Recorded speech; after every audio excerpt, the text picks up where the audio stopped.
Bonjour tout le monde, j'espère que vous allez bien. Vous êtes sur la chaîne Dorian, le podcast où l'on parle investissement, business et réussite.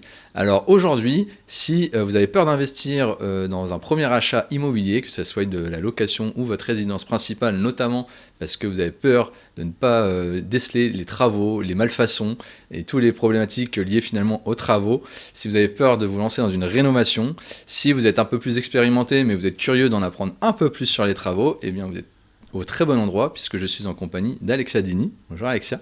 Bonjour Romain, merci pour l'invitation. Avec plaisir, merci à toi d'avoir accepté.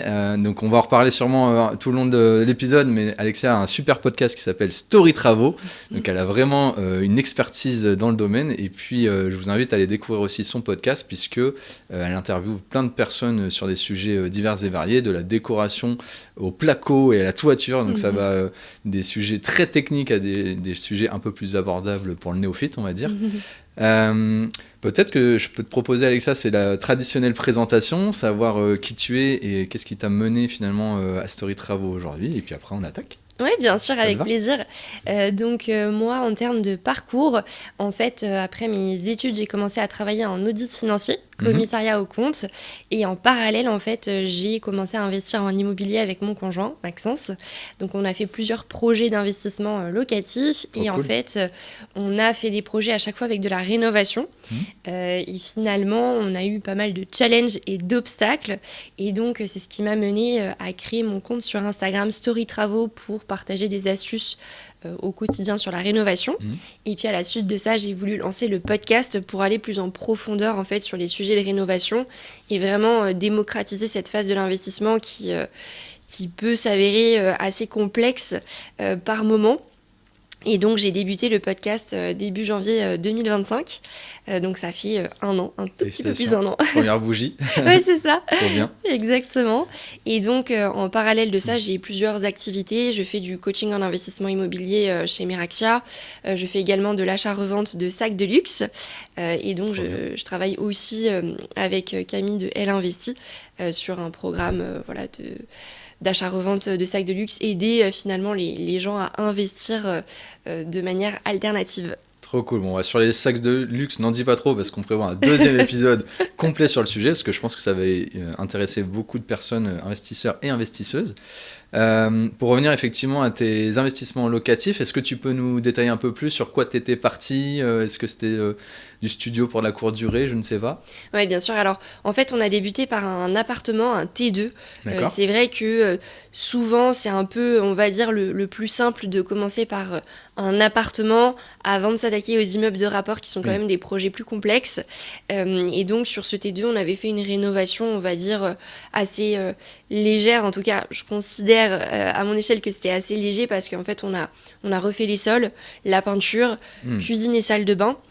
Pour autant, on n'a pas fait de rénovation énergétique. C'était pas encore le sujet à l'époque, c'était en 2019. Et c'est vrai qu'on en parlait très très peu. Toi, ce que tu appelles une rénovation légère, en fait, c'est un glow-up, de dire l'apparent, donc sol, mur, etc. Et tu touches pas vraiment à de la structure ou quoi, c'est ça ? Exactement. Et tu vois, on n'a pas déplacé de cloison. Alors, on en a supprimé une petite, mais bon, c'était pas grand-chose. On n'a pas fait d'isolation par l'intérieur. Voilà. Donc, et on n'a pas refait toute l'électricité. On a changé un peu les appareillages, etc. Mais voilà, on n'a pas changé le tableau. Donc, ça a resté, on va dire, une bonne petite rénovation, mais pour autant abordable. Donc là-dessus, on a déjà commencé à avoir quelques petits challenges parce que finalement, on est parti sur le devis le moins cher. Et c'est vrai que l'entrepreneur venait de faire une reconversion. Et c'est vrai que souvent, quand on débute les travaux, on a tendance à partir sur le devis le moins cher parce que finalement, on s'y connaît pas. Et donc, quand on compare les devis, on va surtout regarder le prix. C'est vrai. C'est le nerf de la guerre souvent. C'est un peu ça. Et en fait, c'est vrai que souvent, quand on a un devis qui est vraiment moins cher par rapport aux autres, il faut se poser la question de pourquoi. Est-ce que c'est parce que finalement, l'artisan est incompétent ? Est-ce qu'il manque de technicité, d'expérience ? Peut-être que finalement, il va mal... on va dire calculer ou estimer le temps qu'il va passer sur sa prestation. Et donc, c'est le type de projet qui peut coûter beaucoup plus cher à la fin. finalement, on s'en est bien sorti avec lui parce que il a liquidé sa société juste avant de nous rendre les clés, mais il avait fini les travaux. En tout cas, c'est un premier gros conseil que tu nous délivres tout de suite, là, directement en début d'épisode.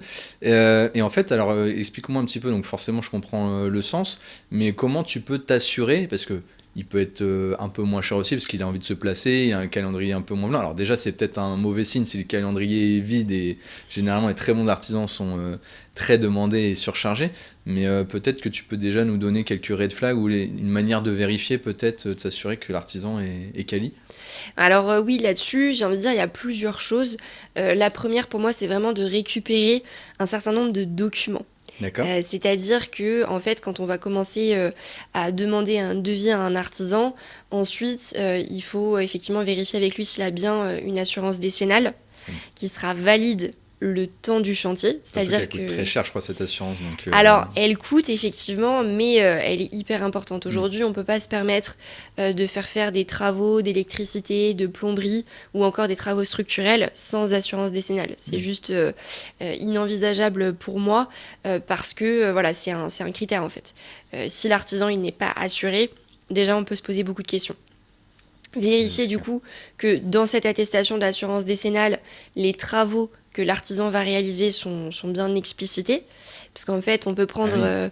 en fait, l'artisan peut avoir une assurance décennale pour la plomberie, mais si jamais il vous fait de l'électricité et que le poste électricité n'est pas mentionné sur l'attestation d'assurance décennale, ça veut dire qu'il n'est pas couvert pour ce poste-là. Ah, c'est vrai que j'avais pas pensé à ça, mais du coup, il faut aller vraiment dans le détail de bien regarder, quoi. Ouais, c'est ça. Il faut vraiment aller dans le détail. Et après, en fait, on a différents documents qu'on peut demander et que parfois on est obligé de demander. Par exemple, si on fait des travaux de plus de 5 000 € hors taxe, on est censé demander l'attestation de vigilance URSSAF. D'accord. Pour vérifier que en fait, l'artisan paye bien ses cotisations URSSAF. Et en fait, le risque, si on ne le vérifie pas, c'est que derrière, il y a un contrôle de l'URSSAF pendant le chantier. Et si l'artisan n'est pas en capacité de payer ses cotisations URSSAF, on peut venir nous demander à nous de payer ses cotisations. D'accord, donc ça je savais pas non plus, tu vois, tu m'apprends quelque chose d'important. Donc en fait, ça c'est pas la charge de l'artisan, ça la charge quelque part de manière un peu télescopée du client ou du maître d'œuvre en tout cas. En fait, c'est à la charge de l'artisan, mais c'est juste que si effectivement il n'est pas en capacité de payer ses cotisations et qu'on n'a pas vérifié en fait qu'il payait effectivement ses cotisations, etc., en demandant cette fameuse attestation, derrière on peut venir effectivement nous demander de couvrir sa charge. Ouais, c'est hallucinant. Ouais. Hallucinant. Bon à savoir, super.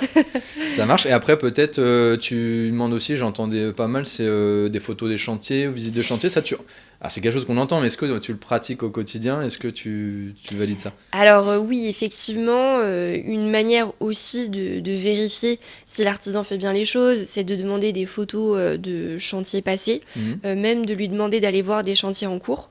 D'accord. Donc ça peut être un chantier en cours de travaux, aller voir s'il est organisé sur son chantier, ça peut être un critère aussi, ou est-ce que c'est complètement le bazar et finalement c'est le bordel, ça peut même être dangereux au final de se balader sur le chantier, et puis de voir un chantier en cours de finition.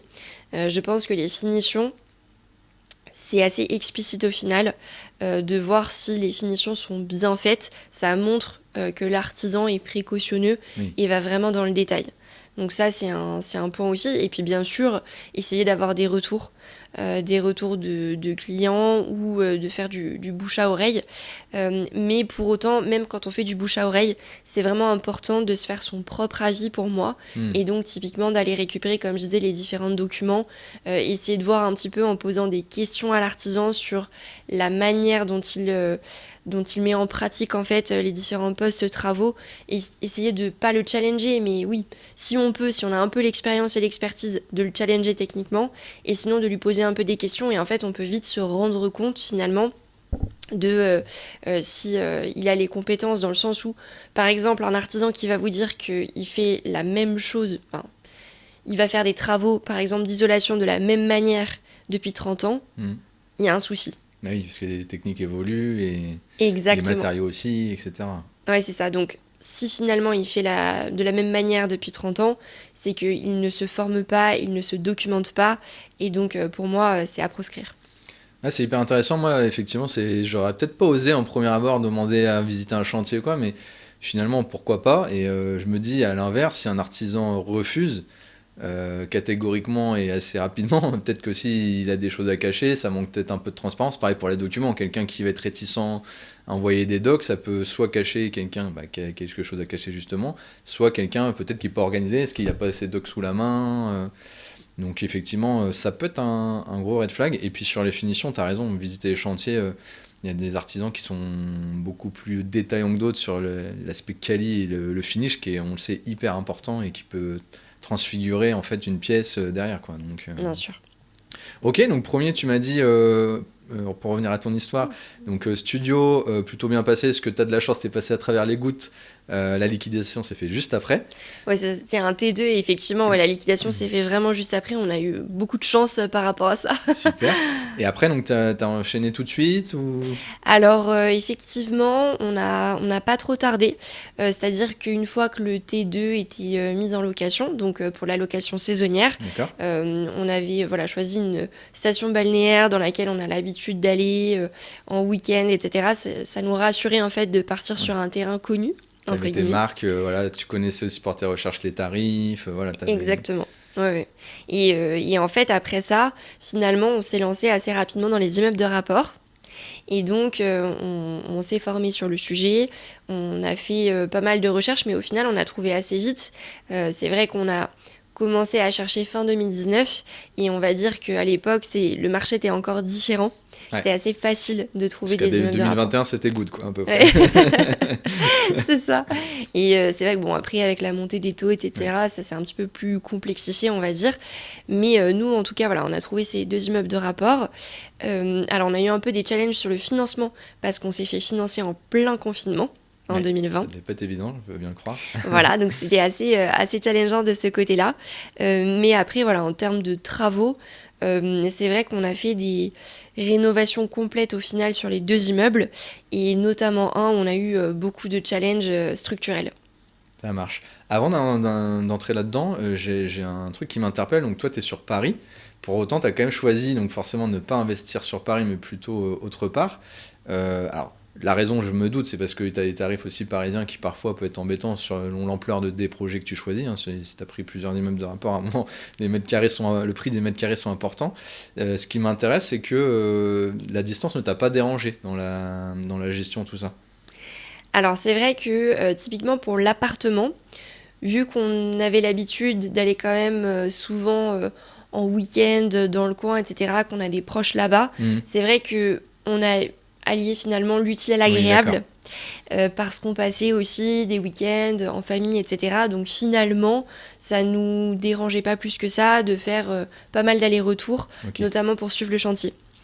Ensuite, pour les immeubles, c'est vrai que c'est différent. Typiquement, le premier immeuble qu'on a rénové intégralement, il est à 1h30 de Paris en voiture, donc c'est pas non plus une énorme distance, mais ça commence à faire, en tout cas parce qu'on était obligé d'aller en voiture là-bas. Et c'est vrai que sur ce chantier-là, justement, on n'y allait pas beaucoup, parce qu'on avait confiance au début en l'entrepreneur. On s'est vite rendu compte qu'il fallait éviter d'avoir trop confiance, parce que la confiance n'exclut pas le contrôle. Et clairement, là, typiquement, vu qu'il nous a fait quand même pas mal d'arrêts de chantier et certaines problématiques dont on pourra parler juste après, c'est vrai qu'on s'est rendu compte qu'il fallait quand même aller plus souvent sur un chantier, notamment quand on débute en fait et qu'on commence à construire son patrimoine et qu'on développe son réseau au fur et à mesure, on est obligé en fait de s'impliquer un minimum sur le chantier. Et donc ça, c'est vrai qu'on a un peu regretté le fait de ne pas être plus présent au début. D'accord, oui, donc la distance on valide, ça, il n'y a pas de problème. Au contraire, ça ouvre des portes en dehors de Paris. Par contre, en revanche, c'est avec la possibilité, soit dans son emploi du temps, soit en termes de distance, de pouvoir s'y rendre régulièrement, peut-être une fois tous les 2 jours, je pense, pour bien marquer à la culotte, comme on dit. Et effectivement, Si on peut pas y aller en train, c'est une contrainte en plus, donc il faut être sûr d'avoir cette dispo dans son planning, quoi. Oui, c'est ça. Alors après, je pense qu'on n'a pas forcément besoin, tu vois, de se rendre sur le chantier pratiquement tous les jours, mais à minima une fois par semaine. Ouais, toi, tu penses que c'est la bonne Voilà, fréquence, assez bien. une fois par semaine ou toutes les 2 semaines, mais il faut avoir un bon système de communication avec l'entreprise travaux, par exemple un groupe WhatsApp avec un partage régulier de photos et de vidéos tous les 2-3 jours pour s'assurer de comment avance le chantier. Mais c'est vrai qu'il faut éviter de se dire j'y vais une fois par mois ou une fois tous les 2 mois. Ouais, non, mais c'est une bonne idée en fait, ça, de se caler, c'est vrai que par WhatsApp ou en visio ou quoi, de dire voilà, tous les 2-3 jours on fait un point d'avancement. Parce que c'est vrai qu'on sait que certains artisans, c'est leur sport en fait de jongler entre les chantiers, d'arrêter un chantier pour accélérer sur un autre. Alors parfois ils n'ont pas le choix parce que par rapport à la livraison de marchandises, tout, mais parfois il y en a aussi qui abusent sur la prise de chantier et qui du coup ont du mal à terminer dans les délais. Et c'est vrai que notamment quand on investit dans le limo, on sait qu'après il y a des mensualités de remboursement des loyers qui vont tomber et donc le nombre de semaines de retard il peut faire très mal, quoi. C'est le problème. Ah oui, ça peut aller très vite. Et par contre, c'est vrai que sur notre deuxième immeuble qui est plus loin, là, pour le coup, on prend le train. Donc ça, c'est chouette. Mais c'est vrai que porte à porte, je pense qu'on a quand même à peu près 3h15, 3h30 de trajet. Et donc, ça commence à faire quand on veut faire un aller-retour dans la journée. Justement, j'y étais hier. D'accord, ouais. et c'est vrai que voilà, tout de suite, ça fait quand même pas mal de distance parce que vu que nous, on vit en région parisienne, on prend les transports jusqu'à la gare, ensuite on a le trajet. Et donc, c'est vrai que ça commence à faire. Donc, comme tu le disais, il faut voir en fait dans son emploi du temps ce qui est faisable et ce qu'on se sent d'encaisser. Et puis je pense aussi le capital fatigue. Déjà, c'est un projet comme ça, c'est une super charge mentale de fatigue, de stress, de plein de choses. Si en plus tu te rajoutes de la route qui physiquement va te fatiguer et mentalement peut aussi te contraindre, et c'est vrai que ça peut vite peser dans la balance. Donc ok, mais il faut partir en âme et conscience et d'être prêt à ça. Et voilà, il faut pas, comme encore une fois, regarder que le prix au mètre carré, l'aspect financier. Il faut vraiment prendre l'intégralité du packaging avant de se décider, quoi. Oui, c'est ça. Et en tout cas, c'est pour ça que le trajet en train, je trouve ça assez pratique par rapport à la voiture. Oui. C'est de se dire qu'on peut faire autre chose. On peut soit se reposer, soit travailler. Enfin voilà, il y a plein de choses qu'on peut faire. Alors que c'est vrai qu'en voiture, on reste quand même limité. Bon, même si on peut écouter des épisodes de podcast. C'est ce que j'allais te dire. Mais c'est vrai que voilà, il y a quand même le besoin du coup d'être toujours attentif quand on est sur la route pour être prudent.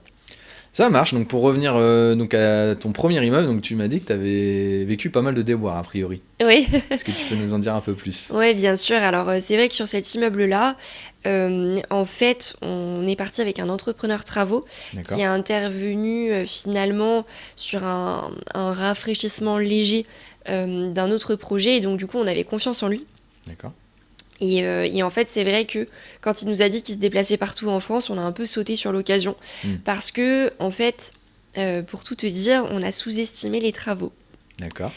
Donc, on a estimé une enveloppe travaux qu'on a empruntée auprès de la banque, mais qui s'avérait être trop légère. Et donc, au lieu de se dire, bon, au lieu de rénover les 3 appartements d'un coup, on va en rénover 2, et puis le 3e, on verra un peu plus tard.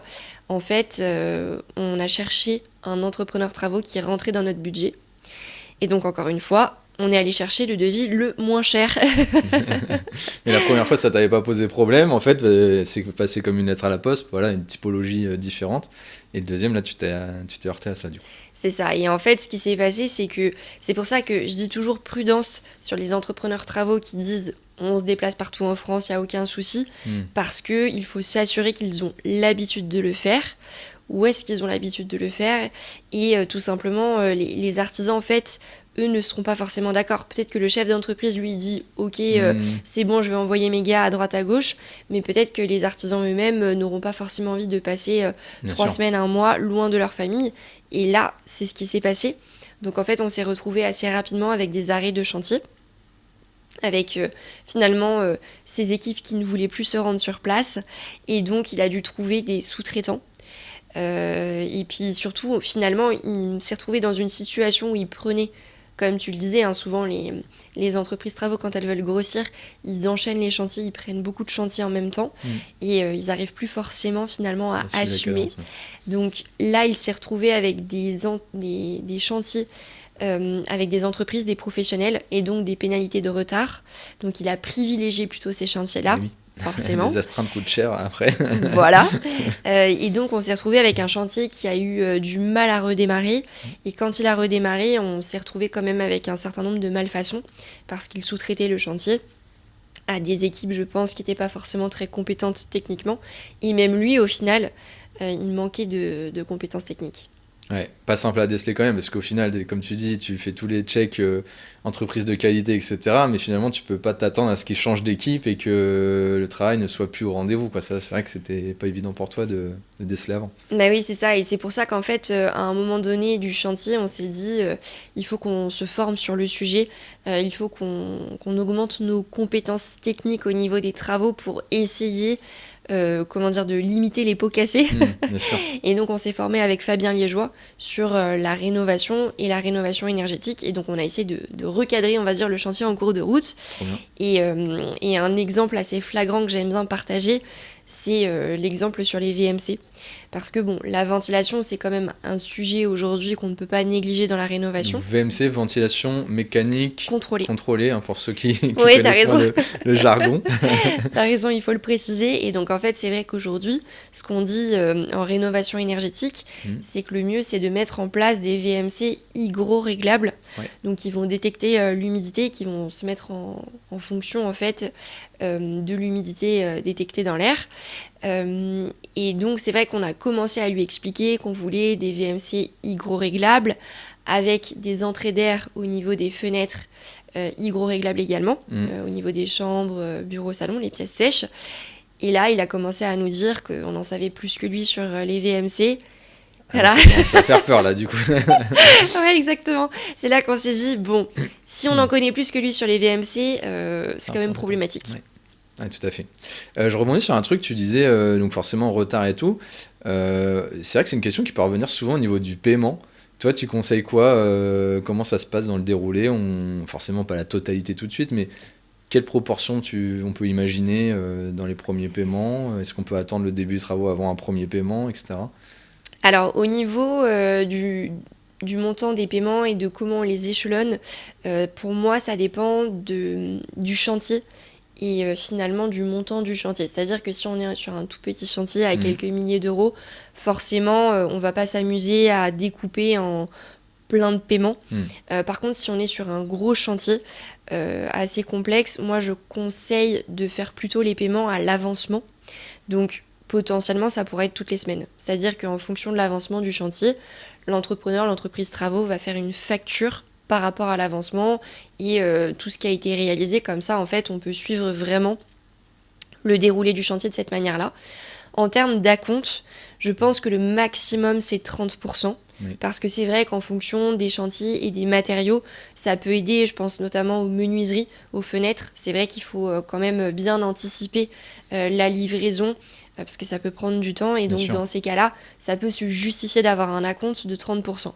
Par contre, pour moi, il ne faut pas plus. Sauf si c'est un mini chantier de 5 000 euros, quoi. Mais si on est sur des plus gros chantiers de dizaines de milliers d'euros, voire centaines de milliers d'euros, même quand on commence à être à plusieurs centaines de milliers, je pense que 30% c'est beaucoup. Il faut voir en fonction des matériaux, des postes de travaux qui sont prévus. Et nous, typiquement, une des erreurs qu'on a commises sur ce fameux immeuble, c'est typiquement, vu qu'on avait confiance, l'entrepreneur nous a demandé 50% d'acompte, ce qu'on a accepté de faire. Les rubis sur l'ongle. Voilà, et parce qu'on s'est dit, bon, on a confiance, il nous demande ça notamment pour les matériaux, les fournitures, etc. Donc c'est ok, mais 50% c'est trop. Parce que du coup, c'est lui finalement qui est, qui a la main mise en fait. Ouais, c'est ça, c'est lui qui a le contrôle. Puis, encore une fois, 50%, c'est pas pour autant qu'il va acheter 50% de la marchandise. Peut-être qu'il a même pas amorcé la marchandise et en attendant, il a pris de la trésor, de l'argent qui dort et nous, on est bloqués pendant ce temps-là, quoi. Bien sûr, et en fait, c'était le problème justement, et c'est souvent le problème de certains artisans, c'est-à-dire qu'ils vont prendre les acomptes d'autres clients pour pouvoir payer des éléments du chantier, d'autres chantiers en cours, en fait. C'est le vase communicant, en fait. Hein, c'est ça, et donc c'est très problématique. Et typiquement, c'est vrai qu'au début, ils développent leurs entreprises, donc ils prennent des chantiers peut-être à bas coût pour pouvoir obtenir des clients plus facilement. Mais en fait, finalement, dans le temps, ça se fait vite ressentir. Ils sont débordés, ils n'arrivent plus à gérer. Et typiquement, lui, bon, le problème, c'est que la guerre en Ukraine est passée par là. Donc, les coûts des matériaux ont explosé. Moi, je pense qu'elle est un peu bon dos pour le coup, cette guerre, mais sur les matériaux. Mais c'est vrai, c'est vrai, ça serait intéressant d'avoir une étude sur la croissance des prix, mais depuis la sortie Covid, déjà le Covid avait beaucoup aidé les entreprises de distribution de bricolage, puisqu'ils ont pu se digitaliser beaucoup plus vite que prévu, donc ils ont une accélération par rapport à ça, avec des croissances de fou, parce qu'il faut le rappeler, c'était des magasins qui étaient de première nécessité. Donc contrairement aux autres commerces, ils ont tourné à plein régime. En plus, les gens étaient chez eux. Je peux t'en parler parce que moi, je travaillais dans un magasin de bricolage à cette époque. Et c'est vrai que depuis, les prix, ils ont jamais arrêté de flamber, quoi. C'est hallucinant. Ouais, c'est impressionnant. Et ça continue encore aujourd'hui. Et c'est vrai que du coup, à l'époque, cet entrepreneur qui avait déjà, je pense, sous-estimé le montant des travaux, là, il se retrouvait dans une situation très compliquée. Il nous demandait de rajouter de l'argent pour les matériaux. En disant bah oui mais le prix a augmenté etc. Sauf qu'en fait lui nous mettait déjà dans une position difficile. Et c'est-à-dire que par rapport à ton devis initial, l'argent sur lequel vous étiez mis d'accord, lui te demandait des rallonges en plus. Exactement. De ça. Donc, le truc complètement out parce que si avec la compte t'avais acheté en temps voulu, en fait il y aurait pas ce besoin. Puis à un moment t'as un contrat, tu t'es mis d'accord sur un prix. Bah bien sûr, et puis nous dessus, quoi. On avait une perte de loyer colossale parce que le chantier a duré je dirais 1 an et demi. Wow, ça doit être une épreuve, ça, quand même. Ouais, sacrée épreuve, surtout que finalement, on n'avait que 3 appartements à rénover, ce qui n'est pas non plus un chantier de 15 lots. Donc, 1 an et demi, c'est vrai que ça faisait beaucoup. Et oui, ça a été assez pressurisant pour nous psychologiquement. On a fait pas mal de nuits blanches. Oui, je veux bien le croire. Déjà, dans un appartement, tu as le moindre grain de sable, ça peut t'empêcher de dormir. Alors là, c'est vrai qu'avec un montant d'argent en jeu, ça peut être lourd. Et tu t'en es dépêtré comment alors de cette situation parce que je pense que ça arrive à plein de personnes et il y a plein de personnes qui sont dans ce cas-là. Oui. Et toi, tu as fait comment pour t'en sortir ? Alors, ça passe beaucoup par la discussion. Essayer de mettre les choses à plat. C'est vrai que lui, il nous faisait un peu du chantage affectif. Au téléphone, il nous disait oui, je pensais qu'on était amis, etc. Oui, enfin, des amis n'ont pas ce type de comportement. Et c'est vrai qu'on a réussi, tant bien que mal, à clôturer le chantier en lui mettant la pression. Et ce qui est vrai, c'est que c'est beaucoup de jeu, entre guillemets, de communication, parce que lui, finalement, nous menaçait, entre guillemets, d'arrêter le chantier, etc. Alors que, voilà, on était au moins à 70% de paiement réalisé et pas du tout à 70% d'avancement du chantier. Et lui nous menaçait, en fait, de clôturer le chantier si on lui payait pas 10 ou 15% de plus, etc. Donc c'était une vraie bataille.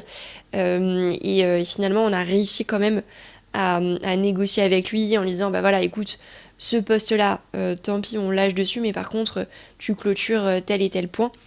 Par exemple, au niveau des menuiseries, du coup, il y a une partie des menuiseries qui nous a pas réalisé au final. Donc, on a réussi en fait à s'arranger tant bien que mal, et derrière, on a fait reprendre le chantier par un autre entrepreneur travaux local. Et le pire dans tout ça, c'est que cet entrepreneur qui nous a finalisé les travaux, on avait obtenu un devis à la base avec lui, à la toute base, à l'origine, quand on voulait démarrer la rénovation, mais c'est juste qu'il était un peu trop cher, parce qu'on avait sous-estimé les travaux. Donc si on était parti... Il est venu avec le grand sourire, c'est moi. Et ouais, si on était parti avec lui dès le début... Voilà, t'es jamais à l'abri, t'aurais peut-être eu des galères avec lui, on peut pas refaire l'histoire, mais d'où l'importance, j'espère que vous avez bien noté, de bien checker les points en amont, le contrat, les différents documents, la qualité de l'artisan avant de se lancer. C'est essentiel. Même si on n'est jamais à l'abri, encore une fois, d'une tuile, hein, sans faux jeu de mots. et voilà, et après, effectivement, je pense que t'as eu raison hein, de vraiment être à l'amiable, parce qu'après, t'as toujours le risque que l'entreprise elle coule, à se mettre en procédure de redressement et qu'elle fasse une liquidation ou que sais-je. Et finalement, si tu veux espérer récupérer et pas partir sur une procédure longue où en plus tu peux non seulement rallonger de l'argent, mais en plus tout perdre, t'es quand même mieux être dans la discussion, même si c'est difficile, je pense, de prendre du recul et de la hauteur, mais je pense que t'as bien fait, parce qu'au moins, t'as sauvé les meubles et... C'est ça. T'as pu avancer, quoi. On a sauvé les meubles. Alors après, bien sûr, il nous a fait des malfaçons, sans surprise. Évidemment, des choses qu'on a découvertes, par exemple. Alors ça, c'est aussi un conseil, hein. C'est-à-dire que quand vous faites une réception de chantier, même avant, si vous êtes sur le chantier et que vous vous êtes vers la fin, que vous pouvez déjà commencer à tester des choses, que ce soit au niveau de l'électricité ou de la plomberie, n'hésitez pas. Parce que en fait, typiquement, tester si l'eau fonctionne bien, l'eau froide, l'eau chaude, est-ce qu'on a un écoulement correct, est-ce qu'on n'a pas une fuite qui est provoquée par le fait de tester un robinet, c'est hyper important parce que nous, on a attendu quelques mois et en fait, on s'est retrouvé du coup dans une situation où on a eu des fuites. On a testé l'eau de la salle de bain au 2e étage, on s'est retrouvé avec une fuite dans le couloir des parties communes au rez-de-chaussée, des choses comme ça. Et donc, c'est vrai que si on peut anticiper ce type de sujet, il faut essayer au maximum de le faire tant que le chantier n'est pas clôturé pour essayer en fait de faire intervenir l'entreprise et de rectifier le tir assez rapidement. Ouais, je pense que c'est important ce que tu dis, c'est les visites, ne pas être finalement visiteur touriste, simple touriste, mais vraiment être acteur, proactif quand on fait les visites. À la limite même se préparer une petite checklist de dire ok, il m'a dit que ça c'était fini, il m'a dit que les placos c'était bon, je vérifie s'il n'y a pas de traces, s'il n'y a pas de défaut sur le mur, si les enduits sont bien faits, les bandes s'il n'y a rebique pas. Voilà, après c'est comme tu dis, l'eau c'est tout bête, mais allumer le robinet, voir ce que ça donne, si l'eau remonte pas, enfin voilà, s'il n'y a pas des problèmes d'odeur, ça peut être plein de choses quoi. Et ça c'est vrai que normalement c'est perceptible même pour le néophyte. C'est des situations anormales. Alors après, il y a des choses qui sont toujours un peu plus délicates, un peu plus cachées. Mais ça, c'est gérable pour le néophyte, quoi, je pense. Oui, bien sûr. Et c'est vrai qu'il faut se dire que quand on lance un chantier comme ça de rénovation, on est maître d'ouvrage. Et donc, finalement, c'est à nous de nous impliquer. Et tu vois, hier midi, je déjeunais avec mon entrepreneur dans le Nord. On s'entend très, très bien. Et c'est vrai qu'il me disait, c'est super que vous ayez été aussi impliqués dans le projet parce que quand le client est vraiment impliqué, c'est aussi comme ça qu'on a un très bon niveau de finition. Et il y a un truc aussi qui m'étonne parce que tu as cette appétence pour les travaux et voilà, on voit que tu adores. Pourquoi vous êtes dit à un moment, vous n'êtes pas dit à un moment, bah, on va faire nous-mêmes, notamment pour le 2e, parce que moi, ça aurait pu ce qui m'aurait décidé, on va dire, ce qui aurait pu m'énerver, de me dire, putain, ça avance pas, bah, au moins je vais prendre une partie et je vais essayer de pousser un peu le truc, ce qui aurait permis. Alors, après, tu avais sûrement des contraintes familiales, tout ça, mais avec le recul, est-ce que tu te dis pas, peut-être le premier, le faire nous-mêmes, justement, pour mettre les mains dans le cambouis et apprendre un peu? C'est quoi ta vision là-dessus, du coup? Alors, c'est vrai que sur les immeubles, alors typiquement le 2e, vu qu'on a eu encore plus de problématiques, là, qui n'étaient pas du fait de l'entrepreneur, mais de l'immeuble en lui-même, D'accord. Honnêtement, on aurait été confronté à de sacrés challenges. Et c'est vrai que en travaillant à côté, parce que moi, mon conjoint Max, maintenant il est à son compte, mais c'est vrai qu'il était encore salarié pendant qu'on finissait les rénovations dans les immeubles. Et donc, ça aurait été, je pense, des projets qui auraient duré encore peut-être plus longtemps en termes de chantier, parce qu'il y avait des choses très techniques à réaliser. Donc c'est vrai que sur le premier projet, on peut se dire peut-être faire quelques éléments soi-même, typiquement la peinture. Je pense que la pose de sol, c'est pas très compliqué. On m'a souvent dit que c'était assez simple à mettre en œuvre. Après, il faut pas oublier que le fait de passer par des professionnels, ça nous permet aussi d'être assurés et de pouvoir louer de manière sereine, de pouvoir revendre aussi de manière sereine parce qu'on a tous les justificatifs qui montrent bien que ça a été fait par des professionnels. Donc j'ai envie de dire, tout dépend des travaux qu'on veut mettre en œuvre. Tu as raison. Je pense que ça dépend de la situation, je suis d'accord avec toi. Pour ton premier petit glow-up, effectivement, de la peinture et tout, si en plus on a une appétence, bah, ça permet de visualiser, d'affiner ses connaissances. Par contre, pour des choses un peu plus costauds, des rénovations totales, alors il y a des gens qui sont très doués qui le font super bien, mais voilà, ça peut être bien, encore une fois, pour le capital fatigue et éviter les problèmes. Parfois, on revoit encore l'aspect financier. On se dit je vais faire moi-même, voilà, et finalement on perd nettement plus d'argent parce qu'on ne sait pas faire, on doit refaire, défaire, voire même à la fin repasser par un artisan. Et en fait on a perdu plus que ce qu'on aurait fait en passant par un artisan initialement, quoi. Et c'est ça, et en fait il faut se dire aussi que typiquement au niveau du structurel, c'est vrai qu'on voit beaucoup de choses sur Instagram, sur les réseaux, c'est très inspirant. Mais il ne faut pas oublier une chose, c'est que normalement, quand on touche au structurel, on est censé faire appel à un ingénieur structure qui va faire ses calculs, qui va pouvoir établir effectivement comment on doit réaliser les travaux pour que ce soit sécuritaire. Et donc, c'est important de ne pas l'oublier parce que souvent, quand tout va bien, tout est OK, on se dit on n'a pas besoin d'assurance.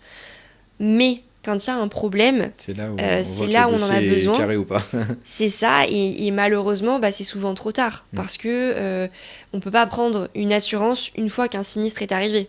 Bah non, sinon ça serait trop simple. Ce serait trop simple. Donc c'est pour ça, il faut se dire aussi que c'est pareil, hein, l'ingénieur structure, il a une assurance décennale.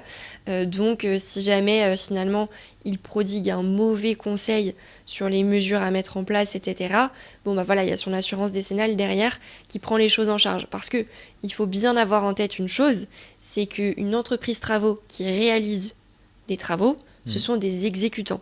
Donc ça veut dire qu'en tant que maître d'ouvrage, c'est nous finalement qui leur disons ok, il faut faire tel ou tel type de travaux, comme ça, même si en soi, l'entreprise travaux, elle peut nous donner des conseils, bien sûr, hein.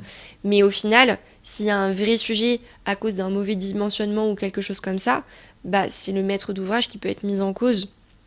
Clairement, oui, donc oui, t'as raison, ça faut faire attention, et encore une fois, c'est toujours plus long en fait à faire ce genre de dossier, parce que ça demande beaucoup de paperasse, de la recherche, encore une fois, trouver les bons professionnels, et tant que tout roule, la différence ne se fait pas. Par contre, tu as raison, c'est le jour où il y a un litige. Moi, je peux témoigner là-dessus. Tu vois, j'ai eu un départ de feu dans une copropriété dans laquelle je suis président de syndic bénévole. Eh bien, je peux te dire que j'étais très content d'avoir bien fait attention. J'avais réenregistré l'immeuble au sein de l'ANA, donc pour les syndicats de copro. J'avais repris une assurance un peu plus complète et tout, et j'étais très content de l'avoir fait, parce qu'effectivement, après, quand c'est comme ça, en plus, forcément, les assurances cherchent les responsabilités à droite, à gauche, et t'as plutôt intérêt à être bien couvert, parce que ça peut aller très vite, quoi. C'est sûr, et il faut avoir en tête qu'effectivement, comme tu le dis, l'assurance, son job, ça va être de chercher un petit peu la petite bête aussi, qui fait qu'elle va pouvoir finalement être exemptée potentiellement de payer les indemnités, etc. Hein. C'est normal, hein, ils vont vérifier que tout est bien appliqué à la lettre dans le contrat. Donc ça, c'est aussi un conseil, vérifiez bien vos contrats d'assurance, de vérifier que vous êtes assuré correctement.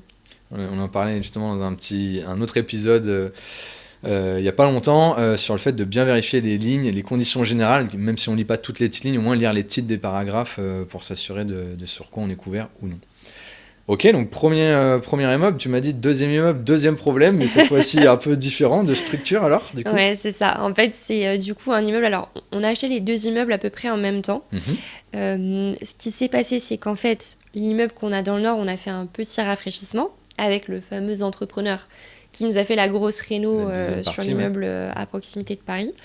Et donc, sur cet immeuble dans le nord, en fait, on s'est rendu compte d'un problème d'insonorisation entre les appartements.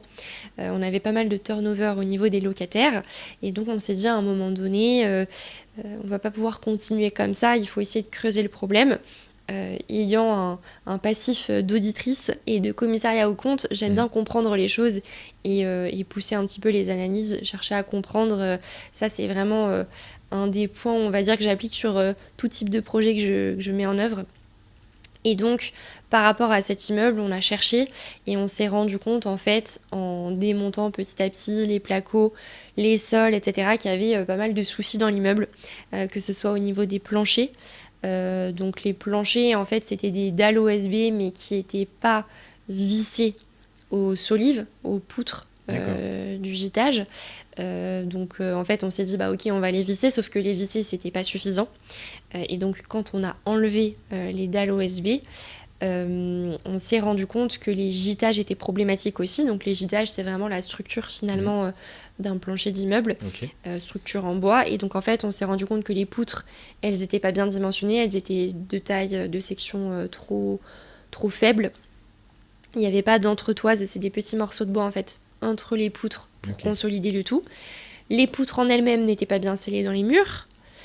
Donc voilà, on a découvert pas mal de problématiques. Quelque part, j'ai envie de dire un mal pour un bien, parce que d'avoir enlevé les OSB, ça t'a quand même permis de déceler quelque chose de beaucoup plus grave qui aurait pu prendre des ampleurs dramatiques, quoi. Ouais, bien sûr. Non, c'est sûr que au moins on s'est dit, on repart d'une page blanche, on vérifie que tout est ok. Mais c'est vrai qu'en fait, on a découvert les problèmes structurels les uns après les autres, parce qu'après on a eu des sujets charpentes, on a eu des sujets au niveau des linteaux de fenêtres. Excuse-moi, mais je me dis, en fait, t'es blindé maintenant, il n'y a plus rien qui doit te faire peur, en fait. Tu vas être prête pour n'importe quel chantier, n'importe quelle situation, finalement. Ah ouais, c'est sûr. Incendie, on n'a pas encore eu, tu vois.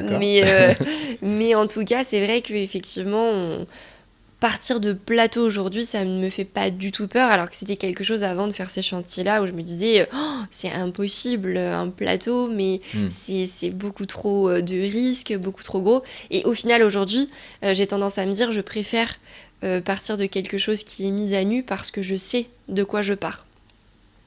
Très intéressant. Peut-être pour clôturer tous les problèmes que tu as rencontrés, je me posais la question, si demain tu rachètes un bien, est-ce que tu peux nous donner des petits conseils? Qu'est-ce que tu checkerais, toi, de façon très succincte, les points selon toi qui sont les plus importants à checker d'office?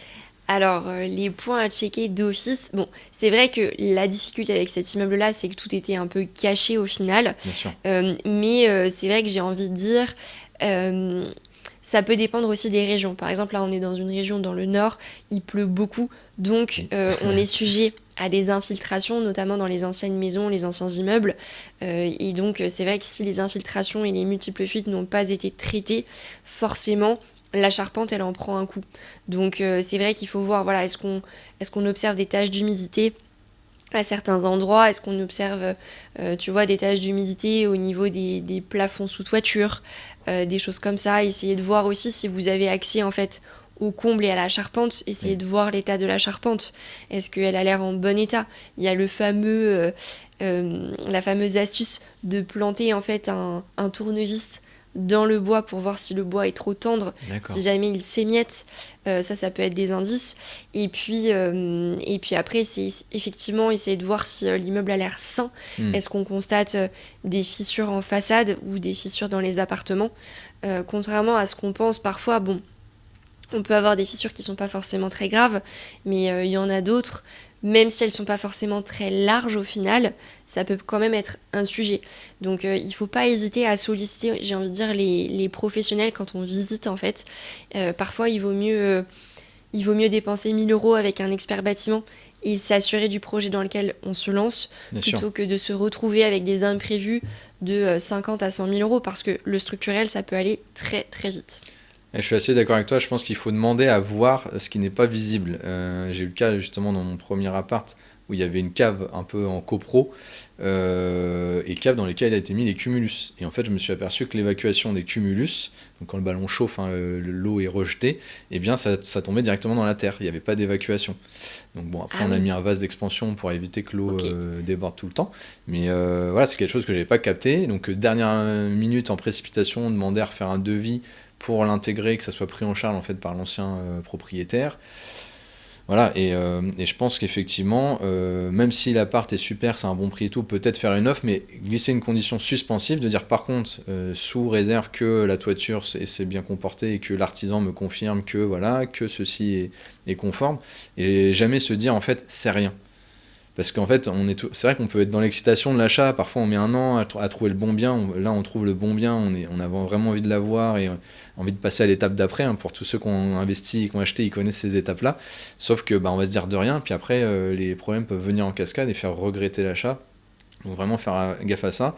Et moi, un autre tip que je peux te donner, je pense que tu le pratiques aussi, c'est surtout dans les copros, demander les PV d'AG, pas le dernier, mais les 2 ou 3e, parce que en fait, on s'aperçoit que quand des décisions sont souvent reculées par les propriétaires qui veulent pas mettre la main au portefeuille, on se rend compte qu'en fait, il y a plein de gens qui veulent déplacer le problème, soit en attendant, soit juste parce qu'ils vont revendre, ou bref, ils veulent se débarrasser du bébé. Et donc, en fait, les problèmes dans la copro grossissent. Et puis quand c'est toi qui arrives avec l'achat de l'appartement, tu te prends toutes les factures dans les dents et ça peut faire aussi une différence dans le remboursement de la dette et des loyers, quoi. Ouais, c'est sûr qu'en copro, effectivement, il faut bien vérifier les travaux qui sont mentionnés, qui risquent d'arriver pour se préparer et voilà, soit le négocier effectivement avec le vendeur, Mm. soit emprunter auprès de la banque un montant de travaux qui pourrait permettre de financer ces travaux-là. Et comme tu le disais, c'est hyper important de bien vérifier tous les éléments d'un appartement avant de signer le compromis, que ce soit la cave, la place de parking, le box. Tout ce qu'on peut vérifier, il faut le vérifier en amont. Et c'est d'autant plus vrai dans un immeuble de rapport, Oui. parce que c'est vrai que parfois, voilà, l'agent immobilier va dire oui, mais en fait, on ne peut pas visiter tel ou tel appartement, c'est compliqué avec le locataire. Honnêtement, faites en sorte de pouvoir absolument tout visiter avant la signature du compromis. Parce que comme ça, si vous avez besoin de renégocier le prix à la baisse parce que vous vous rendez compte qu'il y a des travaux complémentaires à réaliser, vous pourrez le faire. Et souvent, l'agent immobilier a tendance à minimiser les rénovations à réaliser. C'est ça.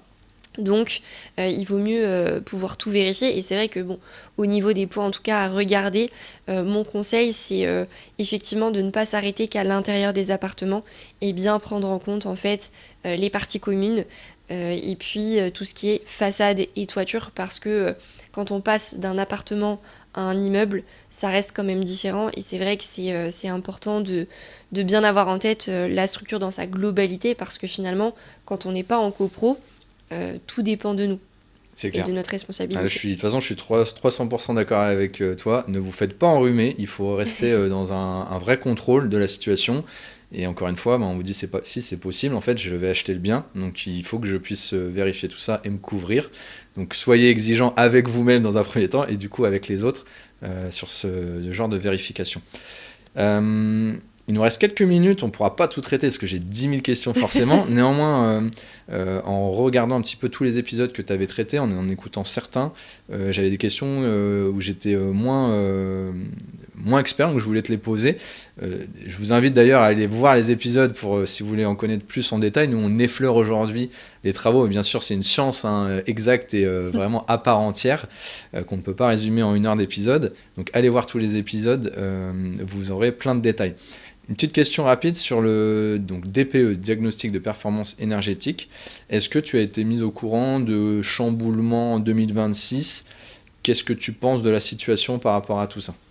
Alors au niveau du DPE, je sais qu'effectivement il y a la méthode de calcul qui a un peu changé pour favoriser entre guillemets davantage les appartements qui sont chauffés de manière électrique.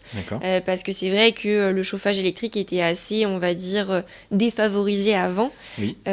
Entre la consommation primaire et la consommation finale parce qu'en fait en gros, l'idée c'est de se dire quand on a de l'électricité dans un appartement, en fait elle a fait tout un parcours, un chemin, et donc finalement il y a eu de la déperdition. Oui. Donc en fait c'est pour ça qu'ils faisaient un certain calcul par rapport à ça pour prendre en compte aussi les déperditions et en fait ils ont réduit ce coefficient, ce qui fait que ça favorise un peu plus finalement les appartements qui sont chauffés de manière électrique. En tout cas, oui. Moi, c'est ce que j'en avais compris dernièrement. Je ne sais pas s'il y a eu d'autres modifications. Je t'avoue que je n'ai pas encore regardé là sur les premiers jours de janvier ce qui a effectivement changé. Mais en tout cas, c'est la modification dont on parlait beaucoup fin 2025. Ouais, ce qui est très cool. Alors après, je pense qu'il y a plein d'éléments. Moi, je ne suis pas physicien non plus. Mais c'est vrai que je pense que les radiateurs électriques et tous les appareils de chauffe, finalement, il y a cette espèce de ratio entre ce qu'ils consomment réellement et ce qu'ils restituent en chaleur. Et on sait qu'il y a des radiateurs type des grippins, des convecteurs avec des simples résistances, consomment beaucoup, ils restituent très peu parce qu'il n'y a pas d'inertie, ils ne gardent pas la chaleur. Maintenant, ils font des beaux radiateurs inertie sèche, tout, qui ont une meilleure, en fait, qui ont des pierres, etc., qui gardent mieux et qui diffusent plus longtemps. Mais c'est vrai que je pense qu'on a eu un effet de mode avec les poêles, notamment à granulés, où l'avantage du poêle à granulés, c'est en plus un thermostat, donc tu consommes à peu près ce que tu as besoin et pas plus comme le bois. Néanmoins, avec l'augmentation, la raréfaction, tout ce qui est matière première, peut-être qu'ils reviennent un petit peu là-dessus, au profit de l'électrique. C'est ça. Moi, c'est vrai qu'il y avait aussi beaucoup les pompes à chaleur qui étaient en vogue, mais on voit qu'il y a des complexités aussi pour trouver les bons artisans pour les postes. Enfin, voilà, c'est des marchés mouvants, donc je pense que c'est bien qu'ils révisent ça et qu'ils laissent un peu plus de place pour du radiateur électrique où finalement, avec l'augmentée du gaz, plein de choses, il y a quand même beaucoup de gens qui reviennent sur de l'électrique, quoi.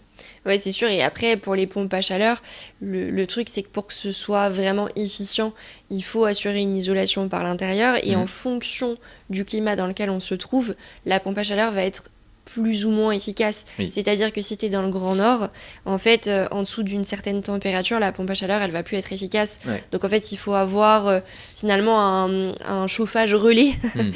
Donc c'est pour ça qu'il faut avoir tous ces éléments en tête. Et puis même, mettre en place une pompe à chaleur dans un studio, ça n'a pas forcément de sens. Enfin voilà. Et pour autant, ce qui est assez étonnant, c'est que dans le Nord, ils en vendent de plus en plus parce que, contrairement à ce qu'on peut penser, peut-être qu'il fait moins chaud, mais que maintenant, quand il fait chaud, on subit moins en fait bien la chaleur que les régions qui sont habituées. Voilà, et on n'est pas préparé à ça en fait, et donc les gens installent de plus en plus parce que quand on a des champs de mansardés, des choses comme ça, et qu'on est dans des épisodes caniculaires comme on a pu connaître là il y a quelques années, c'est vrai que c'est encore plus difficile à vivre, quoi. Ouais, c'est vrai que les pompes à chaleur RR, ça peut être une bonne solution pour avoir la climatisation aussi. Et petite précision aussi pour le DPE, je sais que en fait on peut simuler sur le site de l'ADEME, du coup finalement prendre le numéro ADEME de son ancien DPE et voir si la note a évolué. Donc voilà, pour les auditeurs, vous pouvez aller checker. Trop cool, prenez l'information et vous pouvez aller voir ça tranquillement. Dans ce que j'avais relevé aussi, et j'ai été interpellé, j'ai vu un épisode sur du courtage immobilier.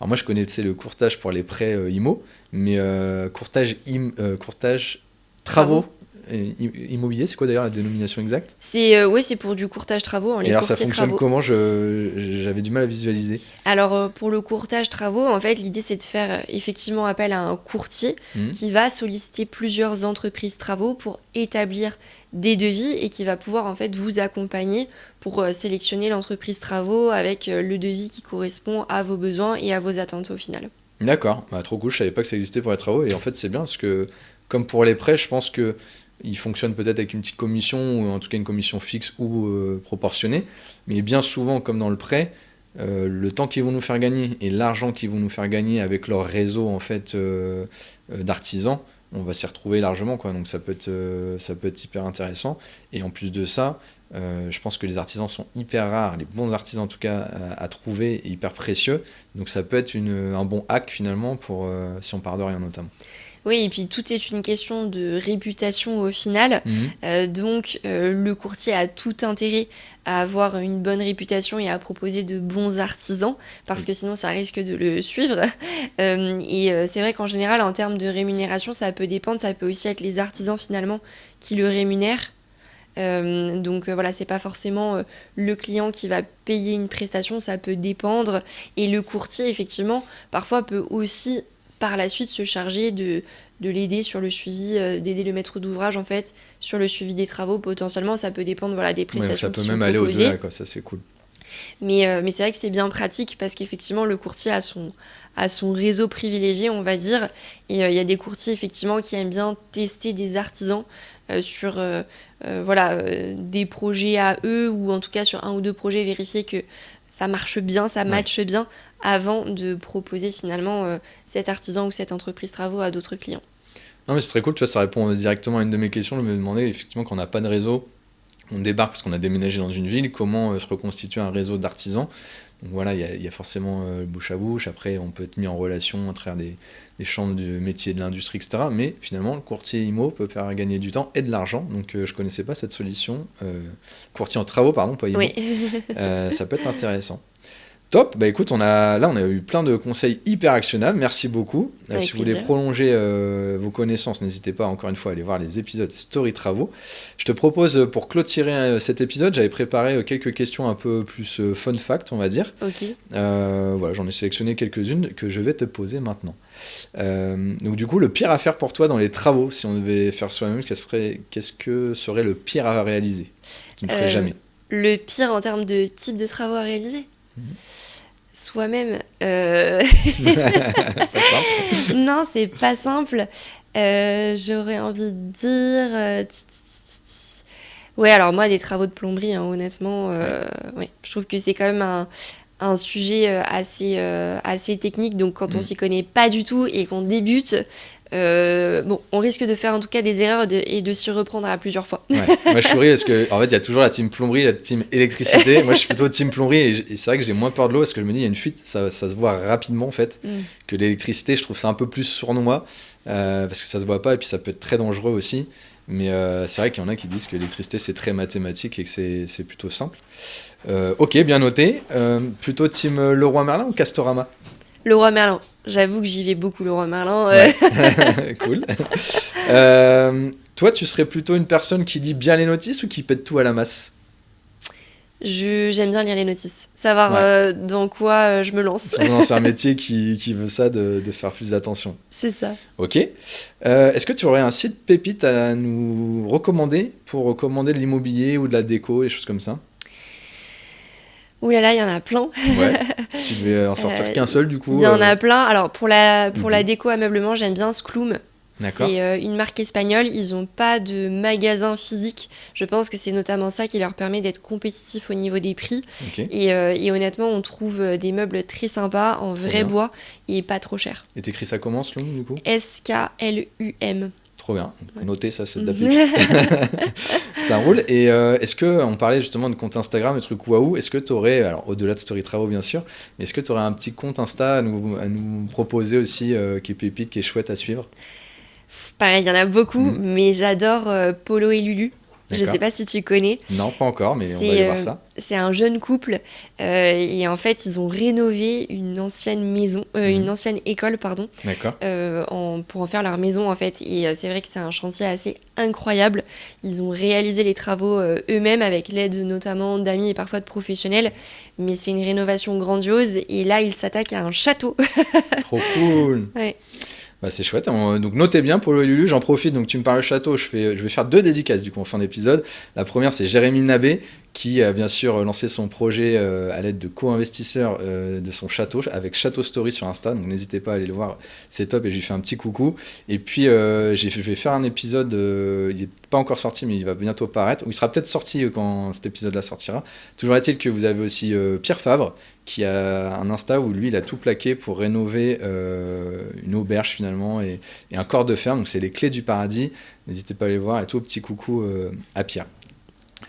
On clôture, faut pas oublier le principal, c'est toi, donc Alexia Dini. On peut te suivre où, on peut te contacter où si on a envie de prolonger la discussion? Alors, on peut me contacter sur Instagram, Story Travaux.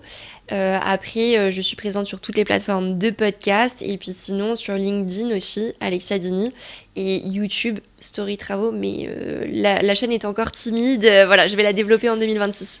Donc, faut y aller le chat, donner de la force, Alexia. Allez à fond sur tous ces réseaux, mais surtout sur YouTube. Abonnez-vous, likez, ça aide à toujours créer du contenu encore plus qualitatif et ça nous donne énormément d'énergie et d'envie pour continuer. Je vous dis à très bientôt pour le prochain épisode. Ciao, ciao!